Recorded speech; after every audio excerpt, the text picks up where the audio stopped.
हर से जब ससुरा गइलू ए हो नैहर से जब ससुरा गइलू कहे बजे दिया बुतैलू भतार संगे का कैलू भतार संगे का कैलू लाजो न लागे तुहरा पूछे में ऐसन बात हो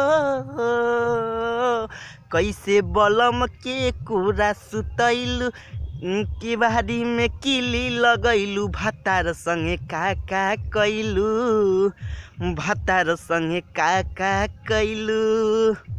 अभी भैया हम गायक विजय व्यास आप सभी भोजपुरिया तमाम चाय वाला के हाथ जोड़ के दिल से प्रणाम करतनी। आप लोग के छोट भाई विजय व्यास आप लोग के बीच लाइव आइल बानी बहुत ढेर दिन बाद।